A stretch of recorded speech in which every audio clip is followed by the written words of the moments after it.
शादी को केवल 8 घंटे बचे थे जब दुल्हन छत से गिर जाती है, रीढ़ की हड्डियां टूट जाती, नीचे का हिस्सा सुन्न हो जाता है और फिर जो कुछ होता है वो मिसाल बन जाता है। भारत वो देश है जहां पर आपने अक्सर ये खबरें सुनी होंगी कि दहेज की मांग पूरी नहीं हुई तो शादी कैंसिल हो गई, बारात पहुंची लेकिन खातिरदारी नहीं हुई तो शादी कैंसिल हो गई, सारी रस्में निभा ली गई लेकिन मनमुटाव हो गया, शादी कैंसिल हो गई। लेकिन आज आरती और अवधेश की जिस कहानी से हम आपको रूबरू करवाने वाले हैं, ये शादी ब्याह को लेकर आपके नजरिए को बदल देगी। एक ऐसा वक्त जब हाल फिलहाल में ग्रेटर नोएडा में खबर आती है कि एक लड़का जो अपनी बीवी के साथ रिश्ते में था, वो उसका मोबाइल के चार्जर से गला घोंट देता है और फिर किसी और से उसी दिन शादी करता है जिस दिन उसने अपनी पत्नी को मारा था। उस खबर ने भी हिला कर रख दिया था, लेकिन उस दौर में यह खबर आपका शादी ब्याह के प्रति नजरिया बदलेगी। प्रतापगढ़ के नजदीक एक जगह पड़ती कुंडा, वहां की यह शादी है और कहा जाता है कि सारी रस्में पूरी हो गई थी, तिलक हो गई थी, बाकी सारे कार्यक्रम हो गए थे। दोनों पति पत्नी जो होने वाले थे वो इंतजार कर रहे थे कि शादी है। केवल 8 घंटे बचे थे, तभी छत पर आरती मौर्य के घर पर एक छोटा बच्चा जो है वो खेलता रहता और खेलते खेलते वो रेलिंग के नजदीक जाता है और आरती पीछे से उसे बचाने की कोशिश करती है। बच्चा बच जाता है लेकिन आरती गिर पड़ती है।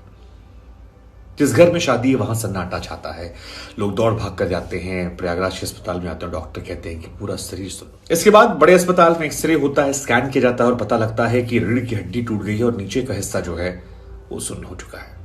महीनों तक ये लड़की खड़ी नहीं हो पाएगी। 8 घंटे केवल वक्त बाकी है, बारात घर से निकल चुकी है, दूल्हे वालों को आना है। लड़का पहुंचता अवधेश, लड़की के माँ बाप परेशान होते हैं, वो कहते हैं कि हमारी लड़की की तबीयत खराब हो गई है, उसका शरीर टूट गया है, वो उठ नहीं पाएगी, ये शादी नहीं हो पाएगी। आप एक काम कीजिए, आप आरती की जगह पर छोटी वाली बेटी से शादी कर लीजिए क्योंकि बारात यहां तक पहुंची है। छोटी बेटी घबराती कि क्या हो गया, मेरी शादी कैसे हो सकती, दीदी की तबीयत। लेकिन अवधेश कहता है कि शादी जहां तय हुई थी वहीं होगी। मैंने आरती को वादा किया था, तिलक आरती के साथ हुई थी तो शादी भी आरती के साथ होगी।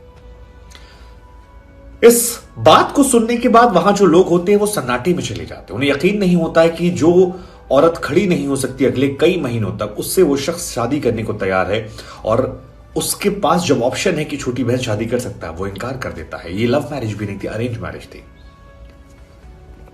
अवधेश कहता है तो आरती जो कि अस्पताल में अंदर मौजूद थी, उसके पास उसके माता पिता बहन उसको ये खबर बताते हैं और जब ये खबर आरती को पता लगती तो उसकी आंखों से आंसू निकलने फूट जाते हैं।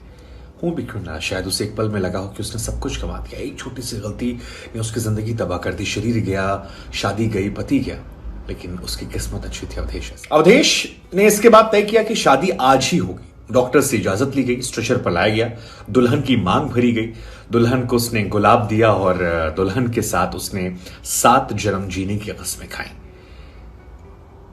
बहुत बहुत खूबसूरत ये दृश्य है, जिसने भी देखा उसे रोंगटे खड़े हो गए और एक अच्छी बॉलीवुड की कहानी जो है वो यहां पर तैयार हो सकती है।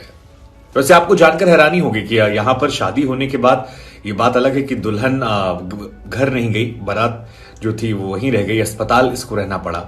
लेकिन अवधेश अगले दिन आता है और जो पेपर होते हैं अस्पताल के उन पर दस्तखत करता है और कहता है कि ये मेरी बीवी है, इसकी जिम्मेदारियां मेरी है, जितना खर्च आएगा वो मैं उठाऊंगा क्योंकि ये मेरी पत्नी है। लड़की के माँ बाप से कहता है कि आप चिंता मत कीजिए, आपकी बेटी अब आपकी बेटी होने के साथ साथ मेरी बहू है। और इस कहानी को पढ़ते वक्त, इस कहानी को सुनाते वक्त एक अलग से अनुभूति मुझे भी हो रही थी। यकीन नहीं हो रहा था अपने कानों पर सुनकर कि जो कुछ हम देख रहे हैं इन तस्वीरों में, जो आपको नीचे दिख रही हैं, जो कुछ मैं आपको शब्दों बता रही हूं, ये हकीकत हो सकता है। फिल्मों में ऐसा होता है लेकिन असल जिंदगी में भी अवधेश और आरती जैसे लोग होते हैं जो प्यार मोहब्बत पर विश्वास बरकरार रखते हैं, शादी जैसे बंधन को पवित्र बंधन बनाकर रखते हैं। वरना कई बार लोग शादी ब्याह को बड़े हल्के में लेते हैं। उम्मीद करते हैं कि इस खबर को सुनने के बाद आपका नजरिया बदलेगा शादी को लेकर और सलाम इन दोनों को।